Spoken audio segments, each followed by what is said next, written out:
Assalomu alaykum aziz qarindoshlar. Mushaqlarning xayrlik bo'lsin. Python dastlabki seviye programlaylash darsining 6-qismiga mana xush keldinglar. Ko'rayotganinglardek biz oldingi darsimizda, ya'ni 5-qism darsimizda biz birlikda sonliq qimmat ifodalar, ya'ni qo'shish, elish, ko'paytirish, bo'lish, butun sonliq bo'lish, qoldiq va darajaga munosabatli mazmunlarni birlikda o'rganib chiqqandik. Qaraydigan bo'lsanglar, inkas rayoniga ba'zi qarindoshlar o'rganishdan keyingi xotirasini bu shaklda qoldiribdi. Mush munosabat bilan bu qarindoshimizga ko'pdan ko'p rahmat aytaman va mushunga o'xshash davomli inkaslarni yozib tursanglar xursand bo'lamiz.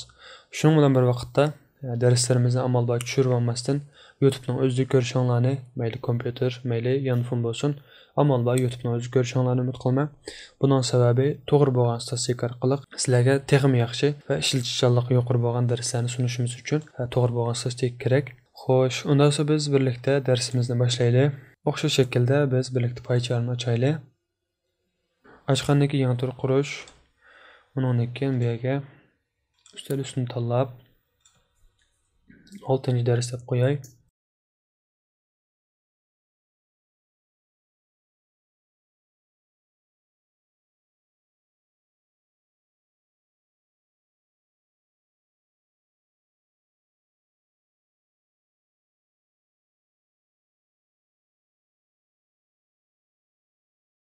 Yani o'xshash shaklda 6-ders.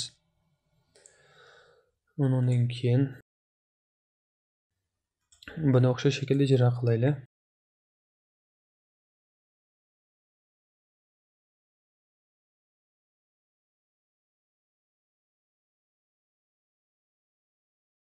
Ko'rayotganinglardek biz bugungi darsimizda o'zgarguvchi qimmatni birlikda o'rganamiz.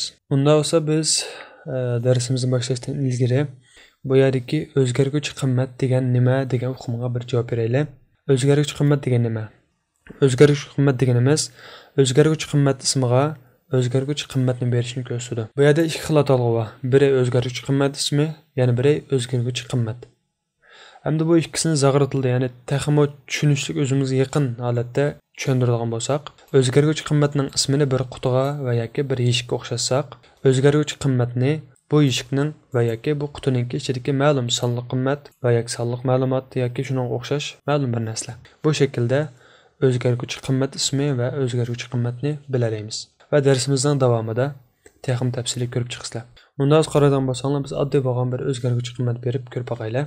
Bu yerdagi o'zgaruvchi qimmat ismi, bu yerdagi o'zgaruvchi qimmat. Ammo biz oxirida print deb buningki nimani besib chiqarganligini ko'rsatmadik. Shunglashqa oxirida qarasanglar, print bu yerda ism. Hamda qaraydigan bo'lsanglar, mana olma. Ya'ni biz bugun o'rganmoqchi bo'lgan narsa mushu shu. Yana qaraydigan bo'lsak, name tang olma. Qarasanglar, print yozdik va o'zgarguvchi qimmatning ismini yozamiz bu yerga. Name.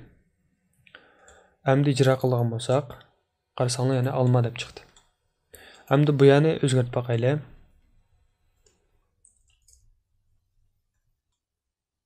Mana.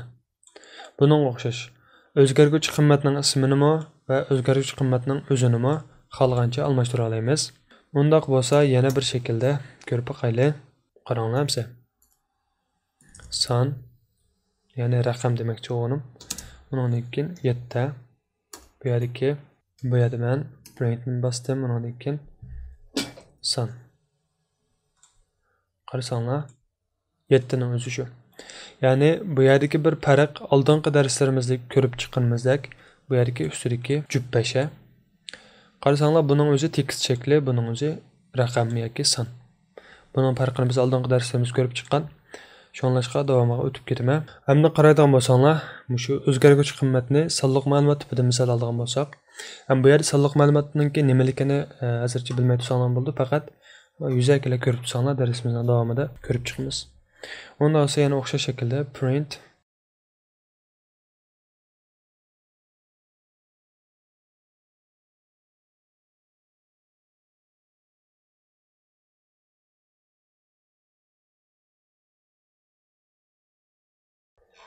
Qaraydigan bo'lsanglar, shu o'zgaruvchi qimmatning ingliz yozilishini to'g'ridan material ko'rib izlanishinglar uchun mana shaklda qo'yib qo'ydim.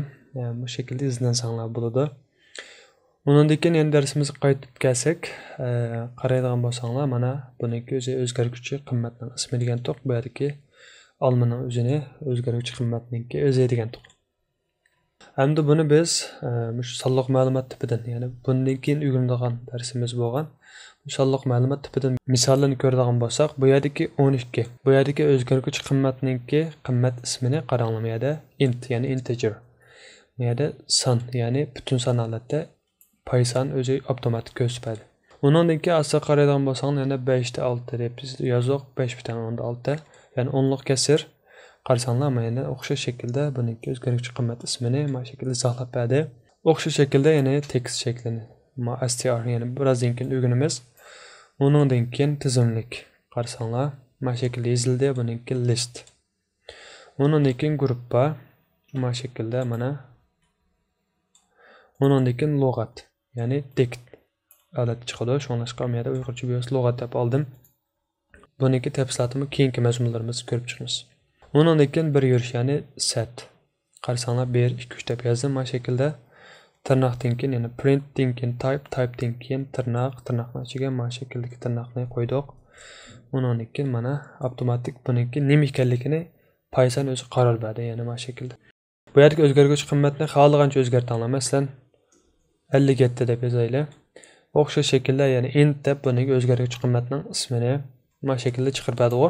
Endi bular nima ish bunda bu shaklda misol olaman degan vaqtda Python'ninki boshqa tillardan farqli bo'lgan bir yeri shu o'zgaruvchi qimmatga ayrim buyruq bermaymiz. Masalan, qanday buyruq beramiz boshqa tillarda degan vaqtda biz oddiy bo'lgan bir narsani ko'rib boqaylik. Masalan, qaraydigan bo'lsak, Python'da qanday ifodalanib biz birlikda ko'rib chiqaylik. Masalan, x tang 34 deb yozdik. Undan keyin print, undan keyin type, undan keyin qaranglar. Endi buni ijro qilaylik. Ijro qilsak, buning o'zini yana ma'noga o'xshash int, ya'ni butun son deb chiqarib berdik. Endi mushuning o'zini biz C tilda yozishimiz uchun abay deganimizdek boshqa tillar o'zgaruvchi qimmatga ayrim buyruq berdi, ammo Python undaq bo'lmaydi degan to'q. Endi biz C tilda buni qilish uchun qaranglar int undan keyin x tang 34 deb mana shaklda beramiz. Endi biz C tilida buni 34 ninki butun son ekanligini biz o'zimiz deb beramiz. Ya'ni bu butun son yoki kasr son deganga o'xshash. Ammo Python'da buning o'nlik kasrmi va yoki butun sonmi yoki son tipimi buni o'zi avtomatik deb beradi demakchi. Bu ikkisining farqi shu. Endi masalan, har ikkisida ifodalamoqchi bo'lgan narsa o'xshash. Masalan, x ning o'zi o'zgaruvchi qimmatning ismi, bu yerdagi o'zgaruvchi qimmat. Bu yerda ham shundoq, ammo bu yerdagi o'zgaruvchi qimmatning o'zini bu yerdagi biz int deb, ya'ni buning butun son ekanligini deb berdik. Bunga o'xshash. Xo'sh, endi biz yana Pythonga qaytib kelaylik. Pythonda yana x ni biz 34 dedik. Print deb type yozgandan keyin buningki tipini, ya'ni buning qanday tip ekanligini bu yerda int deb mana shaklda chiqarib berdi. Ya bu yerdagi type ning o'zi tipi, ya'ni buningki qanday tip ekanligini hammasiga o'xshash shaklda type ishlatib emasmi? Lekin bu hozir muhim emas. Buni bu shaklda ko'rib o'tsanglar bo'ldi. Unda bo'lsa yana boshlab ketaylik. O'zgaruvchi qimmatni biz oddiy bo'lgan bir misol deb boqaylik. Abay deganimizdek o'zgaruvchi qimmatniki ismi xohlagancha o'zgarsa bo'ldi yoki qimmatmi o'zimizning ehtiyojga asosan o'zgarsa bo'ldi. Endi qaraydigan bo'lsanglar, mana o'zgaruvchi qimmat ismi bir harf va yoki bir so'z, undan boshqa osti siziq qo'shilgan so'z bilan boshlanish kerak. Mana olma deb yozdik, anar deb yozdik. Shundan keyin buning qiymati 5 deb yozdik. Buni o'zimiz belgiladik-ku. Buningga o'xshash buningki tekst tipini mana shaklda yoza olamiz. Ya'ni mana yerga biz ilgari o'rganib o'tgan jup usti pesh orqali mana yoza olamiz. Men buni o'chirib turay. Undan keyin buningki natijasini ko'rib boqaylik. Print. Undan keyin olma anar deb yozdik. Buni ijro qilsak, qarasanglar print olma anarning natijasi 5. Nima uchun 5? Bu yerda biz o'zgaruvchi qimmatning ismini olma anar qo'ygan, o'zgaruvchi qimmatning o'zini 5 qo'ygan. Shunlashqa bu yerda 5 chiqdi. Buning o'rniga yana masalan 5 deb yozaylik. Mana buning o'xshash son va yoki tekst holatida yoza olamiz. Cho'qim ma ustidagi jup usti payishga diqqat qilish kerak. Hamda qaraydigan bo'lsanglar, o'zgarguvchi qimmat ismi son bilan boshlanmaydi. Buni nima uchun bunda deymiz degan vaqtda misol ko'rib boqaylik. Masalan, biz bu yerga x dan 34 degan to'qqa, biz bu yerga yana 34 dan x deb biz boqaylik. Undan keyin print 34 yozdik. Ko'rayotganinglardek o'zgarguvchi qimmat ismi son bilan boshlanmaydi. Hamda men 34 bilan x ning o'rnini almashtirib boqaylik. Masalan, x buni 34 dedik, bu yerga x dedik. Hamda ijro qilib ko'raylik. Qarasanglar 34 oldi. Deganimdek, o'zgarguvchi qimmat ismi son bilan boshlanmaydi. Bunda olsa yana diqqat qilgan mazmun isbotlab qo'ydim. O'zgarguvchi qimmat ismi son aralash harf yoki siziq aralash harf bo'la oladi dedim. Buningki amaliy misolini ko'rib boqadigan bo'lsak, abay deganimizdek o'zgarguvchi qimmat ismi son bilan boshlanmaganligi uchun boshda harf qo'yamiz. Masalan, kilo deb yozaylik, kilogram deb yozaylik. Buningga son qo'ydim. Undan keyin tang, buningki qimmatini berma. Qimmati 10 deb turaylik. Undan keyin qarasanglar print kilo 1. Hamda buni ijro qilib boqaylik. Mana ko'rayotganinglardek son aralash harf va yoki bir narsa. Undan keyin ijro qilsak, mana shaklda xatolik chiqmasdan ijro bo'ldi. Hamda men bu yerdagi 1 ni o'rnini almashtirib boqsam-chi. Qaranglar. Mana xatolik kelib chiqdi. Deganimdek cho'qim son bilan boshlanmaydi, lekin aralashgan vaqtda mana shaklda bo'ldi. Masalan, buni aslikda holatga keltiraylik. Mana bunga o'xshash bo'ldi. Ko'rayotganinglardek harf bilan yoki ma'lum so'z bilan osti siziq qo'shildi. Undan keyin natija mana shakl chiqdi. Undan keyin yana farqli holatga o'zgarguvchi qimmat ismi va qimmatlarni ko'rib boqaylik. Masalan, men osti siziq undan keyin bo'lsam deb yozdim.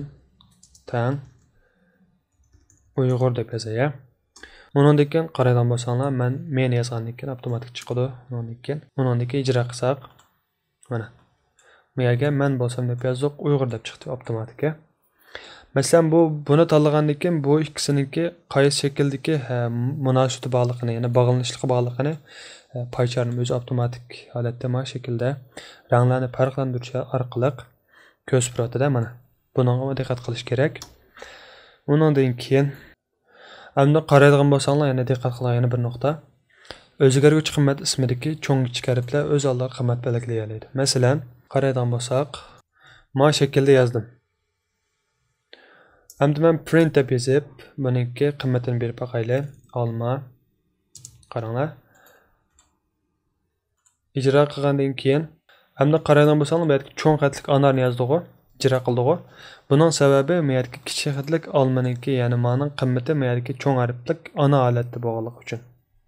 Hamda men buning cho'ng harfini almashtirib boqay, a deb yozib, mana shaklda. Hamda qarasanglar, mana ikkisiningki rangi o'zgardi, ya'ni bir-birisi bilan bo'lgan bog'lanishlik munosabati bor bo'ldi. Siz ijro qilsak, mana ko'rayotganinglardek mana shaklda. Deganimdek, o'zgarguvchi qimmat ismidagi cho'ng kichik harflar o'z oldiga qimmat belgilaydi. Bu nuqtalarga nayt diqqat qilinglar. Bu o'zgarguvchi qimmatga nayt muhim va ta'sir ko'rsatgan nuqtalar. O'shanga diqqat qilsanglar bo'ldi. Unda esa darsimiz mushachi bo'lsin.